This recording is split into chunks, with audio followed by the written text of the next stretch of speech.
Le groupe français BIC a annoncé jeudi avoir porté plainte devant la Commission européenne contre la France et l'Allemagne, qui l'accusent de manquer à leur obligation de surveillance des briquets non conformes importés ou vendus sur leur territoire.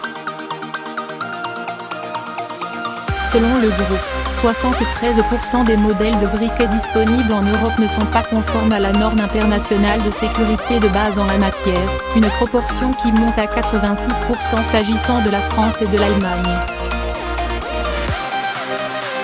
Cette norme internationale, ISO 9994, définit notamment la hauteur maximale de flamme, la résistance aux chutes, aux températures élevées ou encore à la pression interne.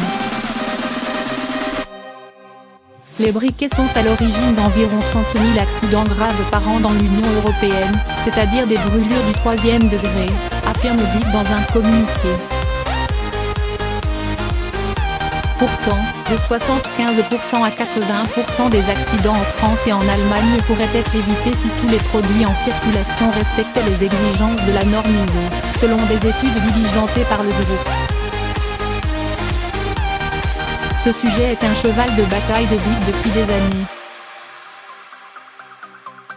Le fabricant français de stylos, briquets et rasoirs, qui dit détenir une part de marché de près de 20% en volume dans les briquets en Europe, a déjà engagé en 2010 une procédure similaire contre les Pays-Bas devant la Commission européenne. Cependant 8 ans après, cette procédure est toujours en cours. L'objectif c'est que ces plaintes servent d'aiguillon à ces États membres, pour qu'ils prennent des mesures efficaces pour retirer du marché les produits dangereux, a dit à l'AFP François Clément Grandcourt, directeur général de la division briquet de BIC.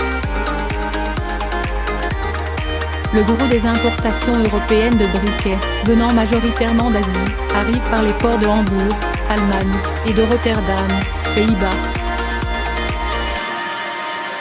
Par le passé, le groupe avait aussi poursuivi en justice le premier importateur français de briquets, Polyflame, groupe Polyconseil.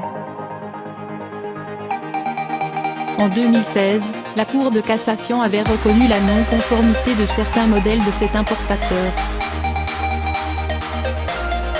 Mais en dépit de cette décision de justice, les autorités françaises n'ont rien fait pour faire respecter les règles, a regretté M. Clément Grandcourt, estimant que BIC est arrivé au bout du processus de dialogue avec la France et l'Allemagne. C'est d'autant plus rageant que d'autres pays comme les États-Unis, le Canada, l'Australie, la Nouvelle-Zélande et même le Brésil ont réglé le problème depuis longtemps en infligeant des amendes suffisamment dissuasives aux importateurs de briquets non conformes, a-t-il souligné.